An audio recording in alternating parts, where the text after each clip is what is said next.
Bonsoir à tous, j'adore cette énergie, elle est incroyable. Bonsoir à tous, bonsoir à vous qui nous regardez depuis chez vous et surtout bonsoir à mon incroyable public en folie. Bonsoir. Je suis Brigitte Oussou pour votre rendez-vous culturel qui met en lumière les talents, mais pas n'importe quel talent, les talents bien entendu béninois.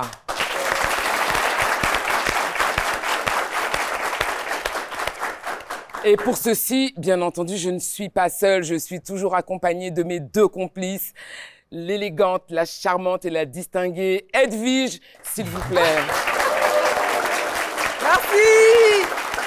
Merci, charmant public. Merci à vous qui nous suivez depuis vos petits écrans. Eh bien, c'est le rendez-vous incontournable et le guichet est... Fermé. Et bien sûr, Charlandi, bonsoir. Accueillons-le correctement. Bonsoir Brigitte, bonsoir adorables téléspectateurs et merci de nous retrouver ici même dans Guichet Fermé avec ce public en feu.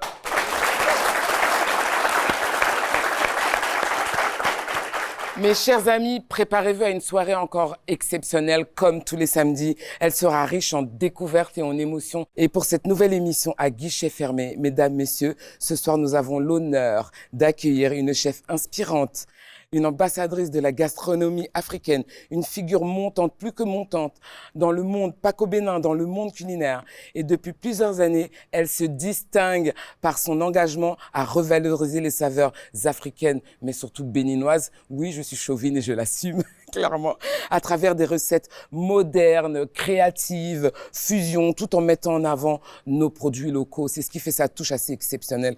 Aujourd'hui, elle est à la tête de projets culinaires qui font rayonner la culture gastronomique africaine, non seulement en Afrique, mais à travers le monde entier. Elle incarne la passion, l'innovation, l'authenticité en alliant son amour à la cuisine traditionnelle et sa vision moderne de la gastronomie. S'il vous plaît, aidez-moi à accueillir comme il se doit la chef Georgiana Viu, s'il vous plaît.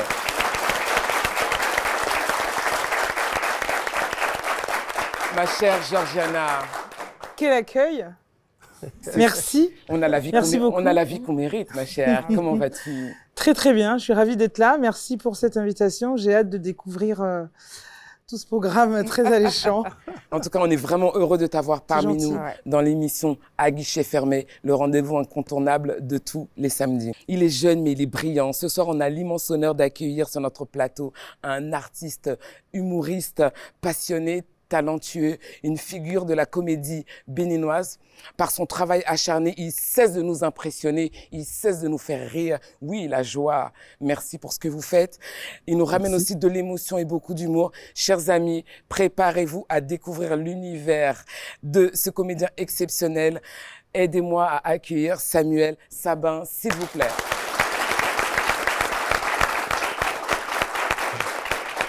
Bonsoir Samuel. Oui, bonsoir madame. Et on dirait déjà que je suis... Déjà sur scène. Ouais, parce que ce public qui est tellement chaud avec... C'est les meilleurs. C'est les meilleurs. Ils sont beaux, ils sont souriants, ils ont déjà envie, on le sent et on aime ça. Ils dégagent de l'énergie. Non, c'est beau. Et d'ailleurs, on a les mêmes dents. Vous voyez déjà, on a déjà des points communs. Oh là là. En tout cas, Georgiana, Samuel, merci. Vous êtes nos invités ce jour à guichet fermé pour votre rendez-vous hebdomadaire. En fin d'émission, nous serons aussi en duplex avec Simon Monteroux, réalisateur, qui va nous plonger dans l'univers captivant de son film Ni chaîne ni maître. D'ailleurs, tout de suite, voici la bande-annonce, s'il vous plaît, qui promet de bouleverser les codes et de nous emmener dans des aventures assez intenses. Bande-annonce, s'il vous plaît. À sa première fuite, le marron sera marqué de la fleur de lys. S'il récidive, il se fera couper les oreilles et les jarrets. Si c'est rondis, il aura la troisième règle. ñetteelu daw bi daan bi moo di lay rey.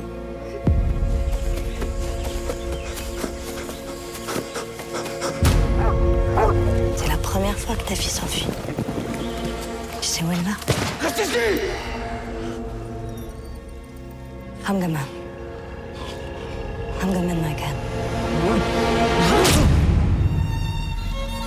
Je cherche ma fille.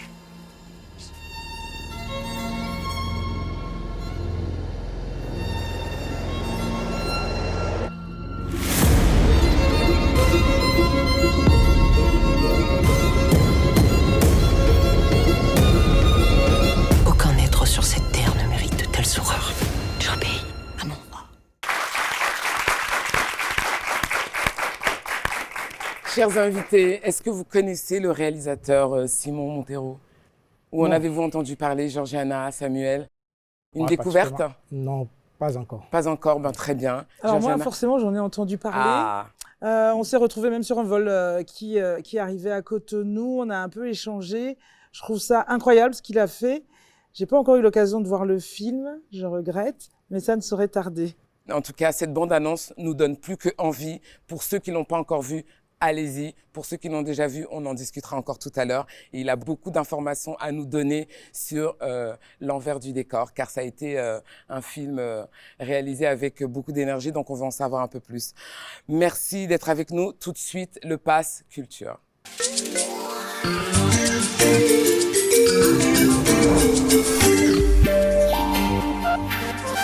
Alors, dans le Pass Culture, on parlera FINAP, je l'avais dit. On a parlé de Talk Bar dans les éditions passées, des stands qu'il faut aller s'arracher pour pouvoir faire les expositions et présenter le Bénin à travers l'artisanat. Aujourd'hui, je voudrais vous parler plutôt de quelques programmations. Et là, on y va. On y est, la 3e édition du Festival international des arts du Bénin a démarré et la programmation artistique est extrêmement alléchante. Est-ce qu'on peut faire ça? Est-ce qu'on peut faire ça? Est-ce qu'on peut faire ça? La star ivoirienne du gospel, KS Bloom, ouvre le bal ce 22 février au Palais des Congrès de Cotonou. Dis la famille, à toute ma grande famille du Bénin, je vous donne rendez-vous ce 22 février. Retrouvez-moi en live sur la grande scène du FINAP.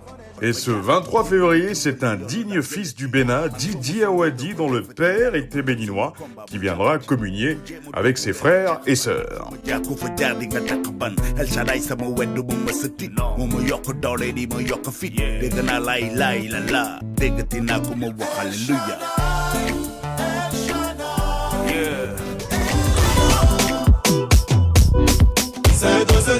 La superstar Serge Beno se produira également pour le plaisir de ses fans. Et seront également sur scène de nombreux talents béninois et sur tout l'espace du festival, comme chaque année, toutes les formes d'art.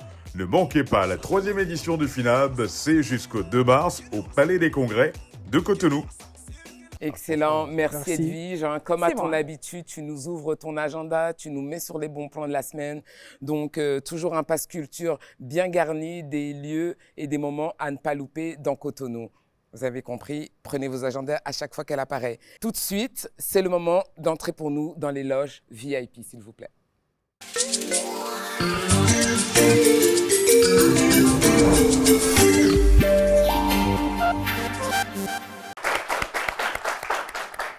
Georgiana, Samuel, rebonsoir. Bonsoir. Content d'être avec vous. On va se préparer tout de suite à découvrir des recettes de Georgiana, si tu le permets.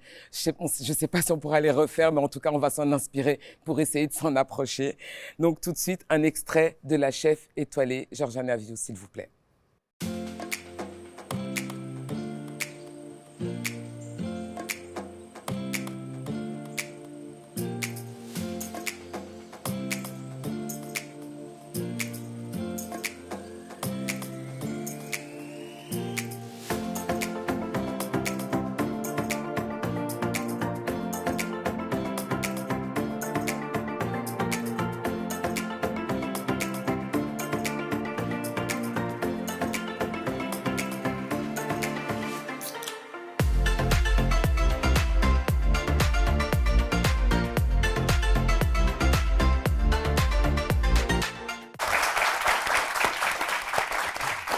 Ça nous a bien mis l'eau à la bouche, hein, Georgiana, mais on est curieux de savoir, on se pose des questions parce que tu pratiques majoritairement en Occident, précisément en France, mais qu'est-ce qui te plaît le plus dans l'utilisation des produits locaux du Bénin ou d'ailleurs d'Afrique?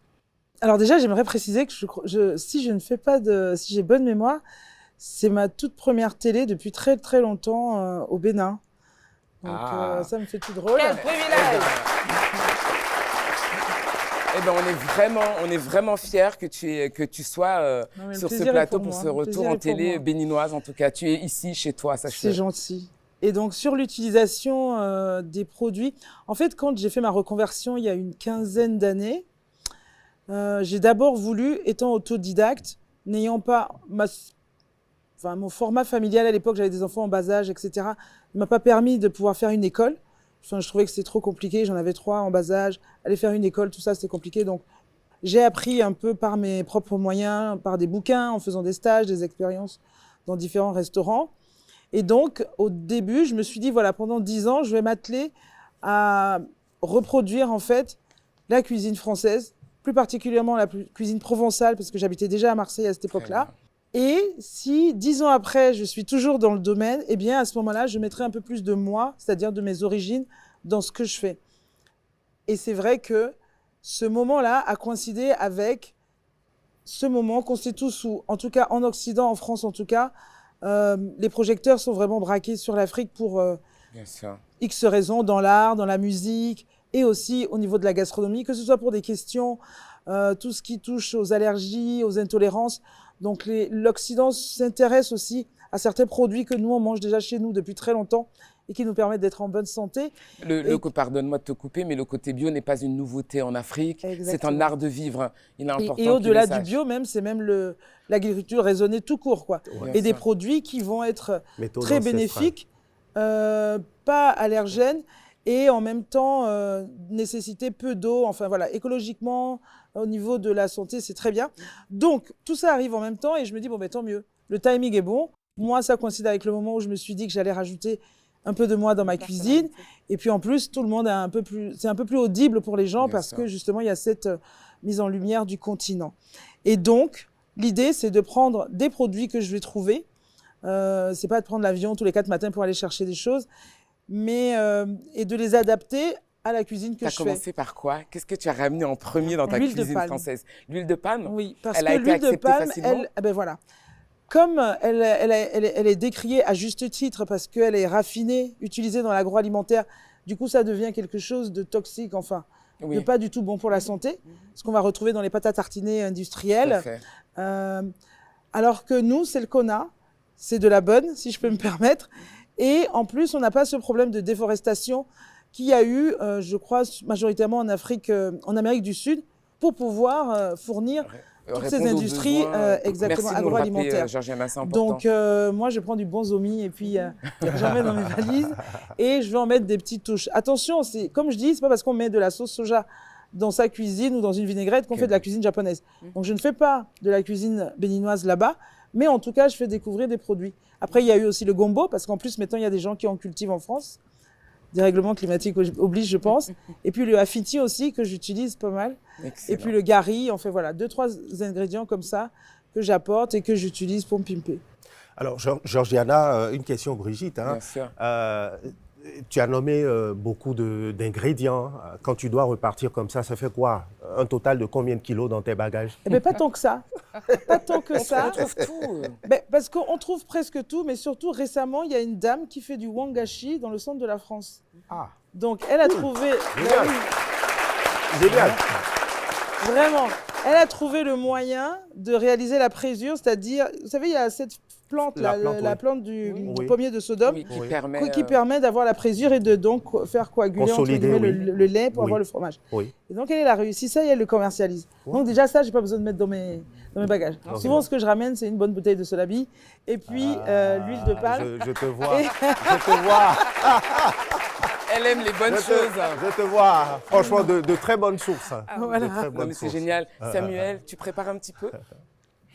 Il a pris la vérité. La vérité, hein, tout le monde sait dans mon entourage que moi, j'aime manger. Bon. Un meilleur pas mangeur. visiter la cuisine? Rarement. Bon, si j'y vais, c'est pour chauffer l'eau. Et pas pour faire la vaisselle? Oui, aussi, bon. Ah, ça va. Voilà. Pour chauffer l'eau? Oui. Samuel.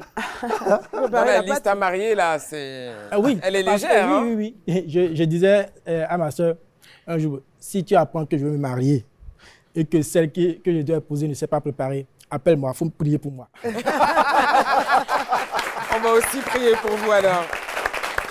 Georgiana, on a Samuel, un jeune qui se lance aussi.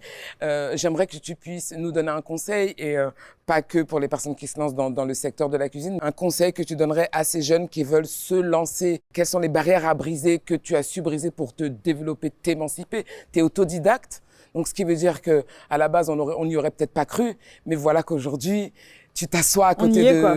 de grandes personnes. C'est Quel vrai. conseil tu donnes à tous ces jeunes qui sont sur le plateau aujourd'hui, qui sont avec nous? Quel est le message que tu pourrais faire passer? Alors, on me pose souvent la question, et au début, il y a quelques années, je me disais qu'est-ce que je peux bien répondre et tout ça. Et l'expérience aidant, je crois que une des choses, et qui va être valable donc dans tous les domaines, l'idée Bien c'est pas d'être forcément cuisinier ou quoi que ce soit, c'est d'abord les bases. À un moment donné, quoi qu'on veuille faire, il faut aller chercher la formation, d'accord? Ou en tout cas l'information. Si on n'a pas les moyens d'accéder à la formation de manière classique, comme j'expliquais tout à l'heure, moi quand j'ai décidé de faire une reconversion, parce que je faisais des études de langue, et puis j'ai dû changer, et au moment où j'ai décidé de me lancer en cuisine, je me suis dit, bah tiens, je vais aller faire la formation.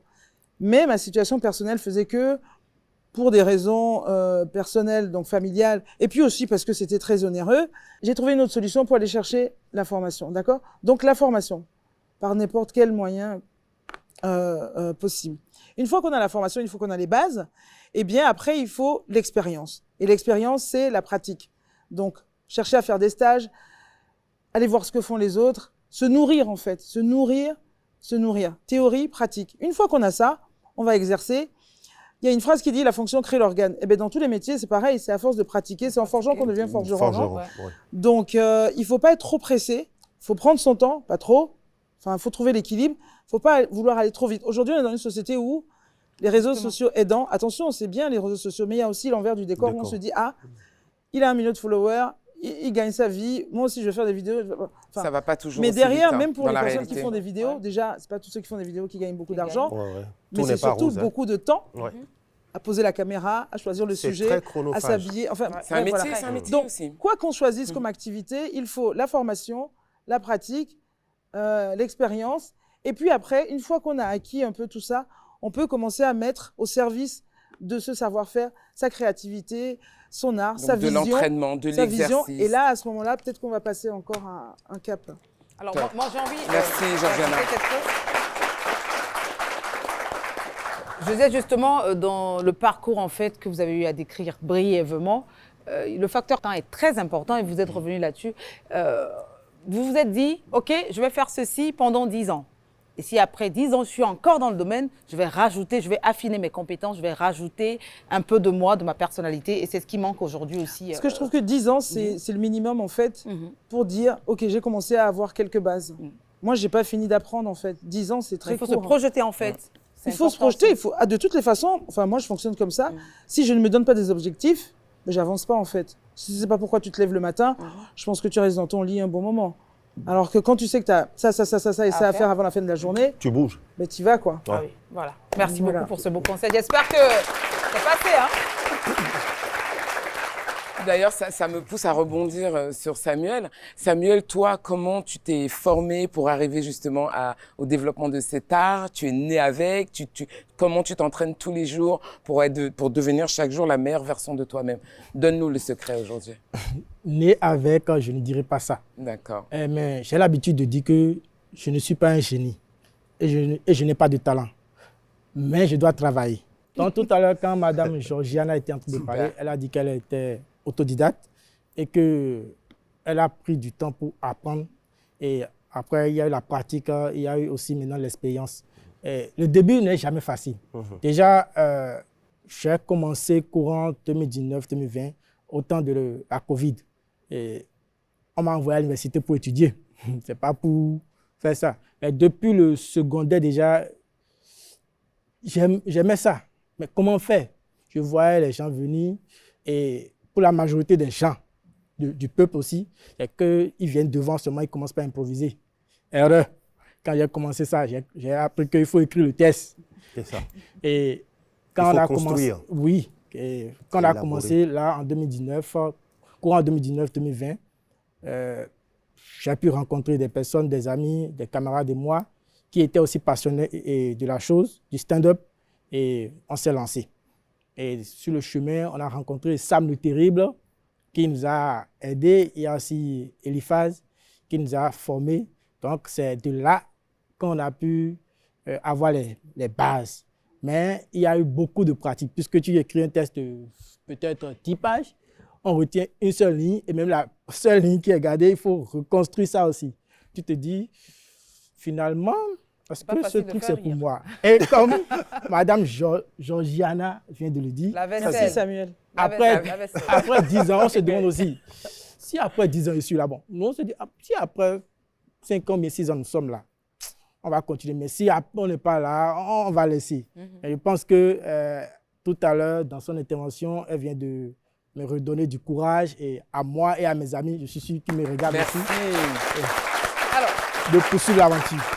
Alors, Samuel, tu as cité quelques noms, notamment Eliphaz, qui est le chef de la GON. Oui. Est-ce qu'à part lui, il y a eu des figures qui, à un moment donné, ou des expériences qui, à un moment donné, ont inspiré ton parcours? Là, forcément, puisque sur chaque projet, il y a des personnes qu'on met devant. Et si on est amené à collaborer avec ces personnes, il faudrait travailler avec ces personnes. J'ai croisé la route de Pacheco, j'ai eu à croiser aussi la route de Chromosome. Et aussi, j'ai travaillé avec beaucoup de mes collègues. Bon, on parle de la jeune génération. Figule, Caribadi, Amou, Belrondo. Toutes ces personnes-là m'ont permis de savoir quel style d'humour je peux faire. Puisqu'on n'a pas nous tous, on n'a pas le même style. C'est quel style déjà? Bon, là, tout à l'heure, on verra. Ah, d'accord. D'accord, on reste là. Samuel, qu'est-ce que vous attendez que le public retienne de votre travail ou de votre art? Déjà, le titre du spectacle, c'est Règlement de compte. Ah, d'accord. J'ai vu RC, je me dis, mais c'est RC, c'est... Ouais. Pourquoi Règlement de compte? Déjà, quand on vient dans la vie, on n'a pas forcément les cartes que l'on veut. C'est les cartes que la vie nous distribue, qu'on prend, et puis on doit réutiliser ces cartes-là. Maintenant, tu ne peux pas prendre la vie et dire, bon, ce que tu m'as fait, j'aime pas ça. Mais l'occasion pour nous, artistes, de parler de ça, de prendre nos vécus et de conseiller aussi bien, de parler à nos amis aussi qui sont peut-être dans la même situation, c'est à travers notre art. Donc, règlement de compte, je règle mes comptes avec la vie. Avec la vie, ah d'accord. Ok, tout simplement. Donc la vie est à la barre. Oui. Et dans la vie, il y a certaines personnes qui interviennent, surtout les S. Elles sont importantes.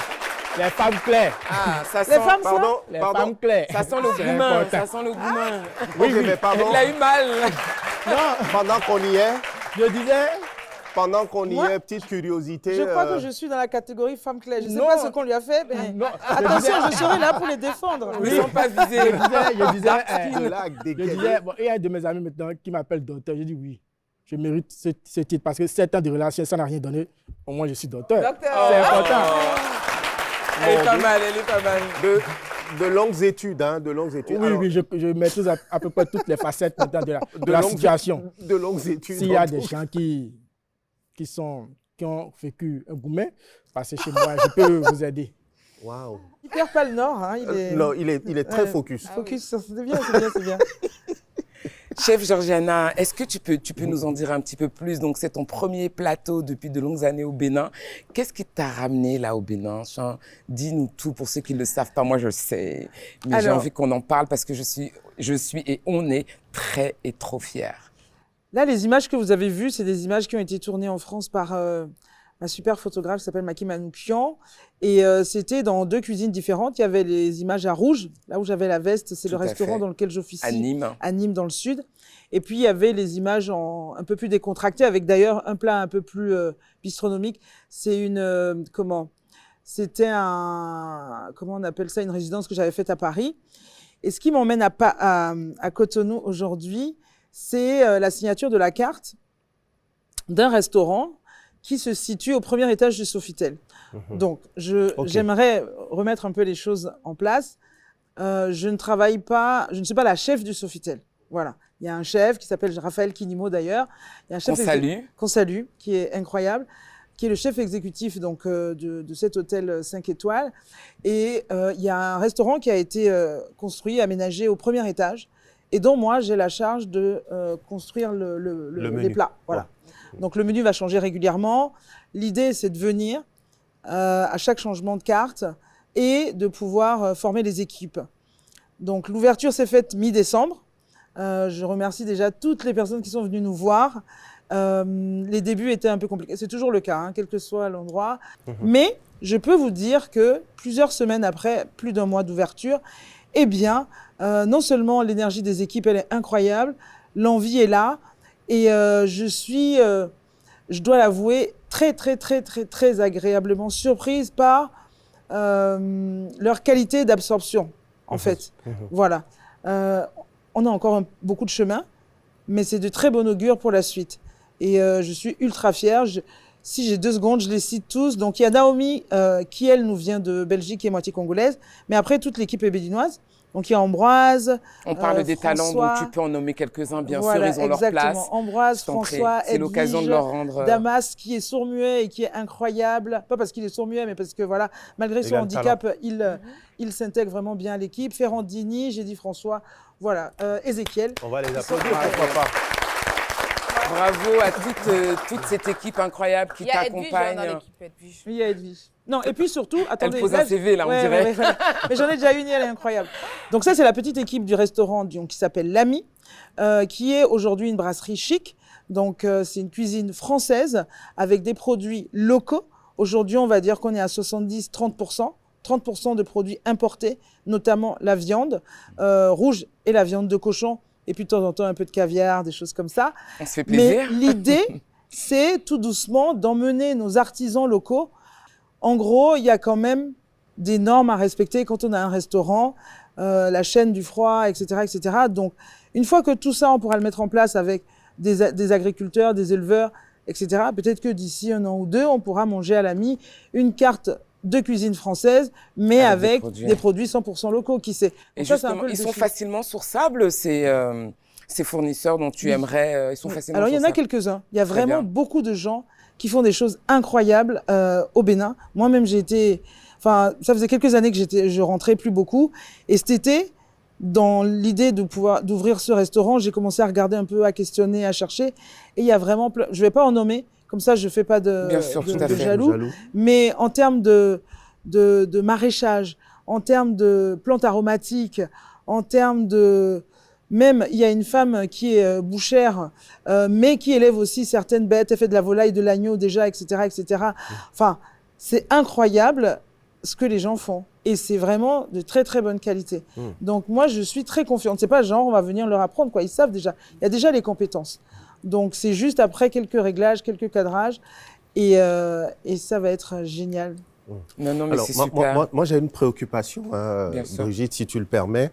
Alors, Georgiana, la cuisine, en général, ça raconte une histoire, c'est une culture. Quels sont les plats ou recettes qui te semblent des plus emblématiques de ton identité, et surtout pourquoi? Alors, moi, j'aime pas trop les étiquettes. J'aime pas qu'on me mette dans une case. Je rentre pas déjà dans les cases. Voilà. Non, mais je vais quand même essayer de répondre à la question. C'est des moments. OK. D'accord? Même l'utilisation des produits, c'est des moments. Il y a des périodes où je vais utiliser beaucoup de gingembre. Il y a des périodes où je vais utiliser beaucoup de citron, beaucoup de vinaigre, en plus des légumes, de la viande, du poisson, etc. Une fois qu'on a dit ça, ce qui reste quand même un fil rouge 15 ans après maintenant, c'est que j'aime beaucoup la fraîcheur. Je vais utiliser beaucoup d'herbes, les agrumes, j'en ai parlé déjà spontanément. Et après, ces 4 dernières années, on va dire que c'est là où mon trait s'est vraiment affiné. Okay. C'est là où j'étais moins dans la reproduction, mais plus dans, entre guillemets, la création. Et donc, pour citer un plat, ou plusieurs plats, je vais commencer par un, c'est le rouget. C'est un rouget qu'on faisait il y a 1 an ou 2. C'est un poisson qui est d'une couleur un peu orangée, d'où son nom d'ailleurs, je crois, et très réputé en Méditerranée, notamment à Marseille. Et à Marseille, souvent, on le passe dans la farine, on le fait frire, entre autres, d'accord, quand ils sont petits. Et là, nous, on a décidé de le farcir. Donc, on a enlevé l'arête centrale, et j'ai fait un mélange avec du boudin et de la fiti, de la menthe, un peu de piment, et on farcit le poisson avec ça, d'accord? Et ça, c'est servi avec aloko et un jus de poisson qu'on fait avec les têtes du poisson. Ça, c'est un plat qui me raconte bien pourquoi. Parce que déjà, on utilise tout le produit. Le poisson, on l'utilise, on le farcit. La tête, les arêtes, on les utilise pour faire la sauce. Il y a une garniture, bon, ben, très bien. Afiti, Cotonou. Aloko, Afrique subsaharienne. Afrique, oui. Et après, il y a une écume de céleri branche pour venir nettoyer le palais parce que ça donne un plat quand même qui est très goûtu. Le poisson, il est déjà très goûtu. Affinity, tout ça là. Donc, il vient nettoyer le palais. Et le céleri branche, c'est quand même quelque chose qui est très du sud. Quand on fait les anchoyades, etc.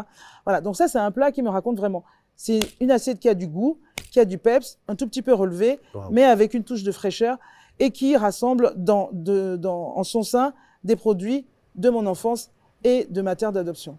Ça donne envie. Ça donne envie de partir avec elle. Le rendez-vous est pris, les amis. Je pense qu'il faut qu'on... Non, ça donne envie de partir avec elle, Brigitte. Ah là là. Carrément. Mais attention, je ne prépare pas la On va déjà commencer par manger. Ah non, mais attends, mais ça c'est intéressant. Parce qu'on se dit, quand on a une maman qui est chef étoilé, c'est qu'on mange de bons petits plats à la maison. Ah non, mes enfants mangent bien. Oui, on mange bien à la maison, mais on ne fait pas pareil. Enfin, pas avec le même entrain. Non, l'entrée est le même. Franchement, moi, je me régale tout le temps à faire à manger. Là, vous voyez, je prends autant de plaisir à faire des côtelettes d'agneau qu'à faire un homard rôti au beurre, etc. À la maison, je me régale à faire à manger à mes enfants, à mes amis, etc. Bon, maintenant, les enfants sont grands, il y en a beaucoup qui sont partis. Enfin, quand je dis ça, j'en ai 10, mais j'en ai 3. Voilà. C'est déjà pas mal. Mais je veux dire, déjà, on n'a pas le même matériel à la maison. Et moi, je suis comme tout le monde à la maison. J'ai une casserole, une poêle, une cuillère, une écumoire. J'ai deux, trois choses, forcément, parce que c'est mon métier. Mais l'idée, c'est d'aller à l'essentiel, quoi, vite à l'essentiel. Au boulot, on va y passer des heures et des heures et des heures. Il y a des préparations qu'on fait en amont. Enfin, parce qu'il y a des process qui sont forcément différents dans une parce qu'on va vouloir donner une forme, un truc, etc. Alors qu'à la maison, si tu veux faire une souris d'agneau, tu prends l'agneau, tu le mets dans une casserole, tu remplis d'eau, tu mets les légumes, tu attends 4 heures, pendant ce temps, tu fais... Voilà. Et c'est réglé, on mange, on est content. Mais la rigueur, l'envie, l'entrain, tout ça, c'est le même. C'est juste qu'on y met moins de complications, quoi, je dirais. Voilà. Alors, pourquoi c'est à chaque fois, il faut que ce soit toi qui manges, par exemple, le bout d'agneau en premier, alors qu'il y a Edwige qui se manifeste. C'est bon, tu... C'est que Edwige, elle est un peu timide. Là, sur le plateau, elle n'est pas timide, mais quand elle est en cuisine, elle est timide. Alors moi, voilà, tu fais le job à sa place. Tu te lances et t'as bien raison. Jacques n'est pas comme Samuel Sabin. Pourquoi? C'est important. Elle est timide. Mais comme moi, je suis à la cuisine, c'est autre chose. Ah oui. Excellent, excellent. En tout cas, merci Georgiana de nous avoir ouvert ton cœur, ouvert ta cuisine, de nous avoir donné envie de venir ou de revenir te rencontrer dans ce restaurant qui est l'Ami. N'est-ce pas Samuel? Le rendez-vous est pris? Oui. Ok. Nous allons tout de suite regarder un extrait de Ni chaîne ni maître de Simon Monteiro, s'il vous plaît.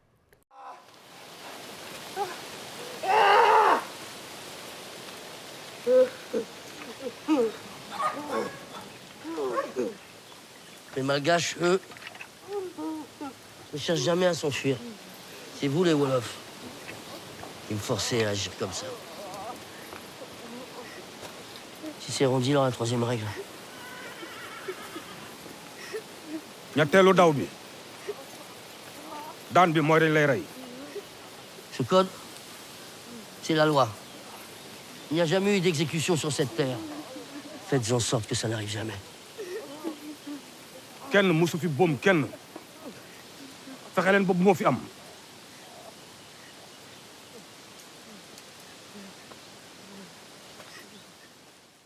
Bonsoir Simon, on est content de te retrouver en duplex sur le plateau de Guichet Fermé. J'en profite donc pour te poser une question qui va intéresser, je pense, tout le monde autour de moi. Qu'est-ce qui t'a inspiré à réaliser le film Ni chaîne ni maître? Mais surtout, j'aimerais profondément savoir, est-ce que c'est venu d'une expérience personnelle, d'un vécu, d'un sentiment un peu plus profond? Dis-nous tout, s'il te plaît. Bonsoir Brigitte. Pour être honnête, il n'y a qu'un seul sentiment qui m'a inspiré, qui m'a guidé, c'est la fierté. La fierté que je ressens en pensant à ces hommes et à ces femmes au temps de l'esclavage qui se sont enfuis des plantations, qui ont brisé leurs chaînes et qui ont affronté l'ordre colonial. C'est extrêmement puissant. On les appelait les marrons, les marronnes, et mon objectif avec ce film, c'était de leur ériger une statue. Et que le monde entier puisse la voir, puisque leur courage nous inspire au présent énormément. Alors Simon, à travers ce film, quel est ce message-là, message principal, que tu souhaites faire passer auprès du public, Simon? Le fait que quand on est confronté à une oppression, il est toujours possible de dire non. Pour moi, c'est ça la leçon que ces hommes et ces femmes nous envoient à travers les siècles. C'est que il est toujours possible de résister, de se rebeller, de s'organiser pour conquérir, pour les siens et pour soi-même, un espace de liberté, un espace d'émancipation. Et il y a quelque chose qui est le corollaire de ça, c'est l'amour de soi, l'amour de nous-mêmes. Dans ce film, j'ai voulu montrer la beauté de nos visages, la beauté de nos langues. Dans le film, on peut entendre du Wolof, mais aussi un peu de Bambara, de Yoruba, de Moré, de Malgache. La beauté de nos spiritualités qui ont été tellement caricaturées par Hollywood. Ces religions animistes africaines, dans le film l'animisme Wolof, mais je pense évidemment au vaudou, qui sont puissantes, qui sont magnifiques, qui prônent une harmonie entre l'homme et la nature. Et à l'heure où une certaine humanité détruit la nature, je pense que ces religions ont énormément à apporter à l'humain et peuvent le réconcilier avec la nature, à travers les esprits. Donc, oui, courage, fierté, amour de soi, c'était vraiment les messages que je voulais faire passer à travers le film. Alors moi, ma question pour toi, Simon, c'est dans une époque marquée par des luttes pour la liberté, pensez-vous que le cinéma reste un outil puissant pour éveiller les consciences? Je pense même que c'est l'outil le plus puissant. C'est l'art le plus populaire de notre époque. Avec un film, on va toucher beaucoup plus de monde qu'avec une pièce de théâtre ou avec un livre. Et moi, je crois très très fortement à la magie du cinéma. Je pense qu'on passe 1h30, 2 heures dans une salle, notre rétine est frappée, notre cœur est frappé, notre conscience est touchée, et quand on sort de la salle, on est un peu changé, si le film était bon. Et ça, c'est très très précieux. Je pense que on vit dans une époque où il y a des tentatives politiques pour réécrire l'histoire, voire pour effacer l'histoire. Donc il faut qu'on se tienne prêt pour cette bataille pour le narratif. Et je pense que le cinéma, il a son rôle à jouer. L'art a son rôle à jouer. Oui, résistons par la culture avant tout. Et il se trouve que dans nos pays, et je pense évidemment au Bénin, comme vous le savez, j'étais là pour les Vodou Days, on a tout ce qu'il faut dans notre cosmogonie, dans notre spiritualité, pour être extrêmement puissant et puissante. Et je voulais mettre cette puissance dans le cœur du film. Eh bien, Simon, merci beaucoup pour ta disponibilité. J'invite donc tous les téléspectateurs et nos invités sur ce plateau à aller voir s'ils ne l'ont pas encore fait, ni Chaîne, ni Maître. C'est un film culte qui mérite d'être vu. Merci à vous et longue vie à guichet fermé.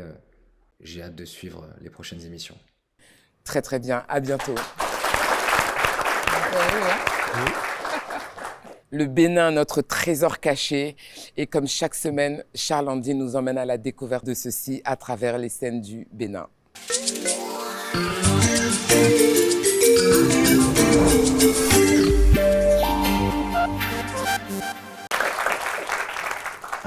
Ah ça, merci beaucoup pour la chaleur et l'énergie. Chère Brigitte, Edwige, téléspectateurs, écoutez, c'est toujours un plaisir pour moi de vous emmener loin de Cotonou.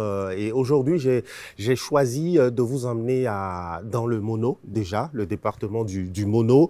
Nous partons pour 80 km de Cotonou, mais en même temps, c'est la distance qui sépare à partir de ce point-là, de cette ville-là, eh bien, Grand Popo, pour nommer la ville déjà, c'est lâché, voilà, et Lomé, la capitale du Togo. Alors, c'est une cité balnéaire, s'il vous plaît, qui a gagné en notoriété grâce à ses plages de sable, à son patrimoine coloniale, mais également grâce à ces cérémonies vaudou. Grand Popo, c'est une destination de choix pour tous les amateurs de sport en voile, ainsi que pour les passionnés du milieu exotique. Alors, Grand Popo, ses atouts, ses immanquables, c'est dans Seine du Bénin, et c'est maintenant qu'il faut partir et ensemble. Au sud-ouest du Bénin, dans le département du Mono, se dresse Grand Popo, un paradis touristique. Avec ses plages infinies et ses villages lacustres, cette cité balnéaire offre une immersion dans l'âme du pays. Ses habitants, principalement issus des groupes ethniques Hula, Huela et Guin, sont profondément attachés à leur patrimoine culturel. Une fierté manifestée à travers la célébration annuelle de la Novicha, une fête qui renforce les liens communautaires et qui les passionne. C'est cette même passion qui anime Anselme Bidi, enseignant et directeur de l'école primaire et publique de Grand Popo. L'école, l'une des premières du Bénin, incarne une part essentielle de l'histoire éducative du pays. Si Anselme est fier de porter l'héritage éducatif de sa ville natale, il l'est tout autant de sa richesse naturelle. À Grand Popo, la mer abrite une biodiversité exceptionnelle, dont les tortues marines. Chaque année, elles reviennent sur les plages pour perpétuer leur cycle de vie. Grâce aux bénévoles de l'association Le Refuge des Tortues, elles bénéficient d'une surveillance constante et de soins adaptés. Anselme s'y rend une fois par semaine pour faire des dons et soutenir l'association. Alors, soyez les bienvenus. Merci beaucoup. On peut y aller? Oui, on peut y aller. Il y a une équipe d'éco-gardes et leur mission c'est de les protéger, récupérer les œufs, faire l'incubation, tout et tout, et puis après libérer les bébés tortues. Et ça, souvent, ça donne lieu à de jolis spectacles. Quand on voit les bébés se diriger naturellement par instinct vers la mer après l'éclosion des œufs ici. Mais les tortues marines ne sont pas les seules à faire des plages de Grand Popo un lieu d'exception. Chaque jour, les pêcheurs donnent vie au rivage. Unis dans l'effort, ils tirent leurs filets au rythme des vagues. Oui. Le filet est déjà en haute mer, donc on est en train de tirer pour amener donc le butin. Alors donc, ouais, c'est un travail d'équipe. Un travail d'équipe qui donne quand même de la solidarité, de la complémentarité. Ça fait partie des spectacles qui donnent de la beauté à cette plage de Grand Popo qui est immense. Grand Popo est également un point de départ idéal pour des excursions sur le fleuve Mono.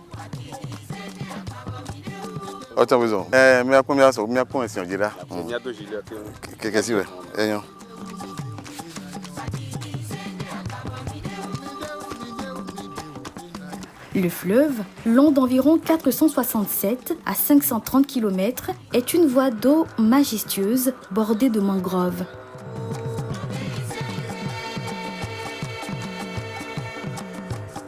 Ces forêts amphibies jouent un rôle crucial dans la préservation de la biodiversité locale. Mais le plus beau spectacle reste l'embouchure du fleuve Mono, connu sous le nom de la Bouche du Roi. C'est à ce point que le fleuve achève son parcours et se jette dans l'océan Atlantique.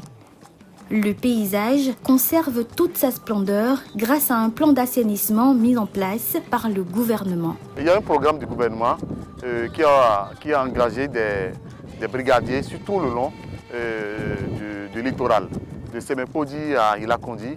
Donc chaque équipe a un segment de plage qu'il entretient. Grand Popo est bien plus qu'une simple ville côtière. C'est aussi un sanctuaire de culture, un berceau d'histoire et un joyau naturel. Son patrimoine et la passion de ses habitants, fiers et unis, en font une destination paradisiaque à préserver pour les générations futures. Super.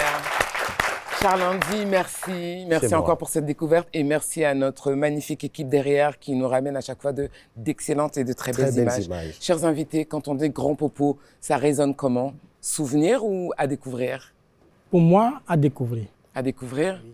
Très bien. Qu'est-ce que vous en avez déjà entendu parler? Qu'est-ce qu'on vous dit sur Grand Popo? Bon. Et pourquoi vous voulez découvrir? Dites-nous. Déjà, comme j'aime manger, paraît-il que là-bas, ils font du bon dacouin. Donc, j'aimerais y aller pour découvrir ce mets. Mais vous savez ce que c'est au moins? Vous avez une idée de ce que c'est? C'est de la viande, du poisson? Je sais que c'est du poisson. Avec... Georgina, oui, exactement. Je pense qu'il va devoir venir faire un stage dans tes cuisines. Ce que j'aime maintenant, c'est que mon équipe s'est agrandie. C'est vrai, il y a Amon, Belron, et Chioma, il y a aussi Madame Georgina, puisque les artistes doivent bien manger pour rester. Je suis embauchée. Écoutez, tant mieux, ça va dans les deux sens. Ça, c'est un bel accord. Georgina, et toi? Eh bien, un souvenir. Parce qu'en fait, j'ai une des petites sœurs de ma mère qui est mariée avec un natif de Grand Popo. Donc, on y allait quand même assez souvent pour les novichas, les choses comme ça, quand j'étais toute petite. Et puis, j'y suis retournée il y a 6-7 ans, quand j'ai commencé à penser à l'écriture d'un livre sur les recettes béninoises, du patrimoine culinaire béninois. Et donc, j'ai pu, là-bas, avec des locaux, assister déjà à 2-3 représentations, mais surtout préparer un dacouin en direct live, quoi. Ils font aussi du très bon sodabi. L'abus de l'alcool est dangereux pour la santé. Mais tu vas devoir nous faire goûter avec modération, n'est-ce pas? Vous qui êtes à la maison et cher public, l'abus d'alcool est dangereux à consommer avec modération. Mais le sodabi, c'est bon. Ah non, j'adore ça. Mais il y a toujours le petit mais quand même. Hein. C'est bon. C'est super. En tout cas, merci. Tout de suite, nous allons voyager avec Edwige et Georgiana. Merci de nous avoir ouvert tes coulisses. Avec Donc, c'est un voyage dans accès privé. Edwige nous y emmène. D'accord.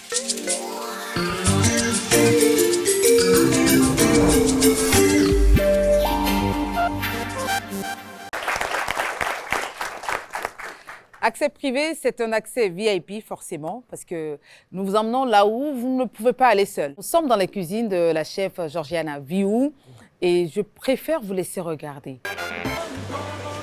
Salut, chère Georgiana. Bonjour, comment allez-vous? Bien, merci. Bienvenue dans notre cuisine. Merci de nous recevoir en accès privé. C'est normal, avec plaisir. C'est la première fois que vous venez dans une cuisine pro? Oui, exactement. C'est la toute première fois et je sens que je vais en apprendre beaucoup ce soir. Alors, je ne suis pas sûre, mais après, ce que je peux vous dire, c'est que là, donc, nous, on a une toute petite, j'exagère. On a une belle cuisine quand même. Elle n'est pas si petite que ça. Et elle est organisée comme vous pouvez le voir en haut. Donc ici, vous avez tout ce qui est garniture. Là, vous avez le poste des entrées là-bas, les desserts là-bas. Et puis ici, toutes les cuissons. Donc voilà, le poste. Je vais vous emmener vers le barbecue. D'accord. On va regarder la cuisson du mérou. D'accord. Donc Ézéchiel a déjà commencé la cuisson du mérou. Ok. Il a commencé à la poêle. D'accord. Et là, pardon Ézéchiel, on va juste la finir au barbecue. D'accord. Approchez, approchez. Ouais. Venez par là, n'avez pas peur. D'accord. Donc là, hop. Je mets un peu de thym, un peu d'ail. Avec la flamme, ça va donner un petit goût fumé.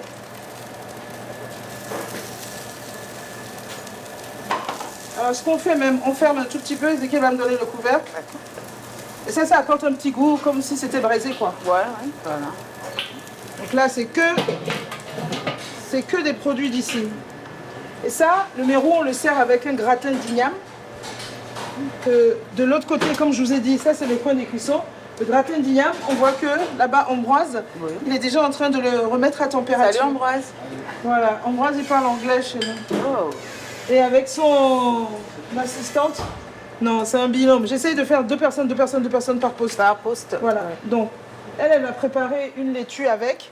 Et on a une sauce dans laquelle on va mettre de la graine de courge. C'est ce que vous appelez la pistache. La pistache, oui. Goussi. Goussi. Voilà. Donc ça, la sauce, on l'a fait avec les arêtes de poisson. On fait un fumé.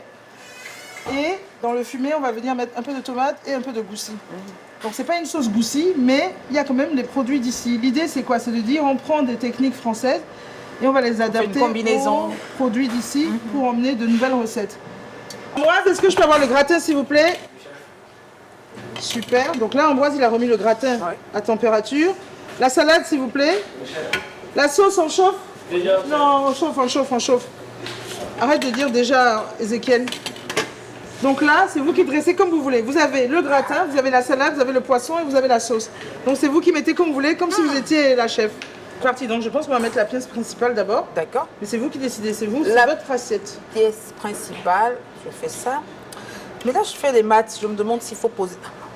C'est pas grave. Il n'y a rien qui est grave. D'accord. Et puis après, la salade grillée. Ok. Je me demande si je fais bien. Ok, donc là, par exemple, déposez où vous voulez. D'accord. Ok. Quand le plat il arrive comme ça, est-ce que vous vous dites waouh, c'est super? Non, c'est pas beau. Alors, donc, vous voyez, c'est pas si simple, hein? Comment on va faire alors?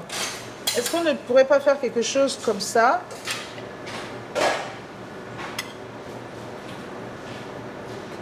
Un peu en décalé. Ça, personne ne mange l'ail. Même s'il est un peu grillé, il n'est pas cuit. Donc on va l'enlever. Ça, c'est trop grillé, pareil. On ne va pas pouvoir le manger. Donc on va le mettre à côté. Professionnel.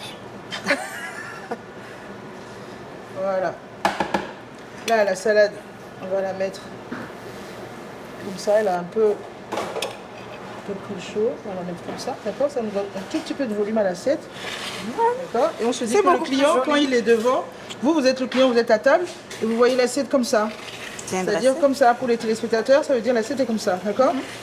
Nous, on rajoute un tout petit peu de poudre d'olive noire. Donc, c'est des olives noires qu'on a fait sécher au four et après qu'on a mixé. Donc, vous pouvez mettre le doigt et goûter. Ça va amener un tout petit peu de force, un peu comme du sel. Parce que l'olive, ça a du goût quand même, hein, surtout l'olive noire. On va mettre la sauce dont on a parlé.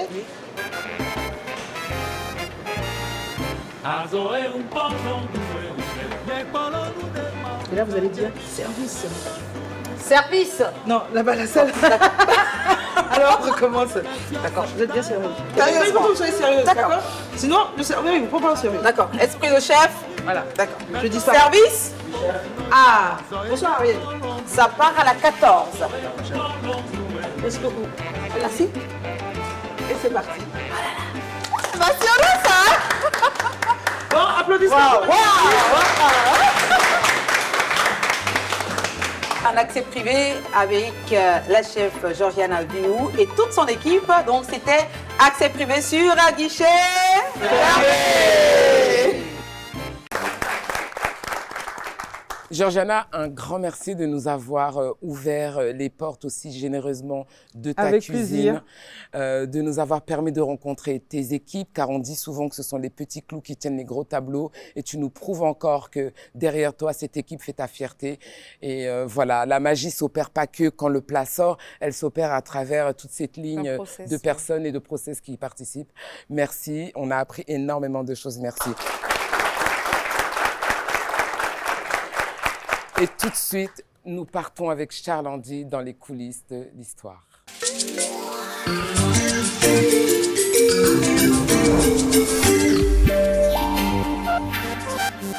Les fameuses coulisses de l'histoire, nous y voilà.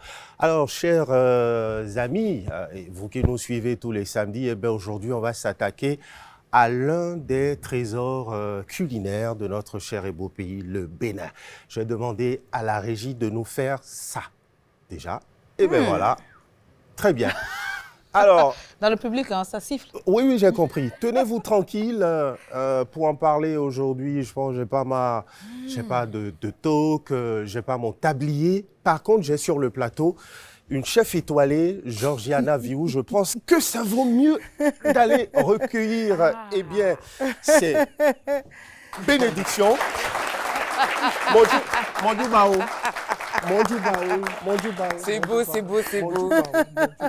Ah oui. Il demande pardon au cas où il rate. Non, il demande l'autorisation, mais si je peux me permettre, je ne sais pas si vous avez choisi le Ja exprès, mais c'est un des trésors aussi des 4 dernières années au restaurant, parce que j'ai fait goûter une fois et on ne peut plus l'enlever. Donc c'est la première chose que les gens mangent en arrivant au restaurant à Nîmes. Georgiana. Mais très bien. Donc là, c'est parfait. Georgiana, je vais te proposer ma version du dja. Allez. C'est parti. Alors, chers téléspectateurs, le dja, ça, c'est ce que tout le monde connaît, notamment dans la partie méridionale, dans le centre du Bénin et un peu dans le nord du pays, d'accord? Donc, le dja, cette friture de tomates épicées qu'on surnomme parfois la sauce sèche, nous allons en parler. Si vous en avez déjà goûté, eh bien, préparez-vous tout simplement à une explosion de saveurs qui fera danser vos papilles. Pourquoi pas? Alors, pourquoi est-ce que le dja, il est incontournable ici dans notre pays et désormais chez Georgiana, n'est-ce pas? Parce que là-bas, ça se mange tous les jours pratiquement maintenant. D'abord parce qu'il est partout au Bénin et ailleurs, véhiculé justement par les enfants du Bénin, du atassi au riz, en passant par les pâtes, les macaronis, le pain, le haricot, le gari, et que sais-je encore. On peut faire ça. Eh bien, le dja accompagne tout. Charles, tu fais saliver même le public, là. On a déjà faim. Le dja, Brigitte, accompagne tout avec cette élégance épicée qui transforme un repas simple en un véritable festin. Mais ce n'est pas du tout une question de goût. Cette sauce rassemble à elle seule une petite armée de micronutriments et de minéraux bénéfiques, bien évidemment, pour notre santé. Femmes enceintes, enfants, personnes âgées ou malades, le dja est un allié de taille. Au Bénin, on dit souvent ceci, je ne sais pas si vous avez déjà entendu parler, lorsqu'une personne est malade, donnez-lui de la soupe, un repas contenant du piment ou une sauce, et bien voilà. Pourquoi est-ce que cette friture épicée, riche et savoureuse, est une véritable source d'énergie? Alors, adoptez le dja pour vos prochains repas et vous m'en direz des nouvelles. D'ailleurs, que diriez-vous de tester ça tous ensemble lors d'une prochaine émission? Pourquoi? Et là, on veut compter sur Georgiana. La prochaine, maintenant? Maintenant? Ah. T'as prévu? C'est bon, un autre vent pour elle. Georgiana, nous ici, c'est auto. Le dja, ce n'est pas une sauce, une simple sauce, c'est pas juste une sauce, c'est carrément une invitation à découvrir l'âme de notre cher et beau pays, le Bénin, une bouchée après l'autre. Alors, prêt à embarquer pour ce voyage, chers amis, voyage culinaire, cela s'entend. Je vous attends avec une bonne louche de dja pour accompagner vos plats préférés. Et surtout, ne l'oubliez pas, souvenez-vous, dans la vie, tout est meilleur avec une bonne dose de piquant avec le dja.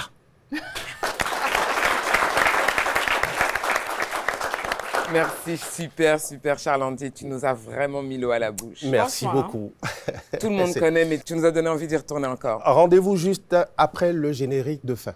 Et voilà, mes chers amis, c'est déjà la fin de ce rendez-vous exceptionnel, votre fameux rendez-vous culturel hebdomadaire, guichet fermé. On se quitte déjà, c'était tellement agréable. Franchement. Merci Edwige, merci Charles-Andy. Tout un plaisir, toujours. Merci pour toujours nous surprendre et agrémenter notre agenda. Et Charles-Andy nous remémorer nos belles histoires. Surtout avec ce dja là, tu nous as vraiment mis l'eau à la bouche. Je tiens aussi à remercier nos charmants invités ce soir. Oui.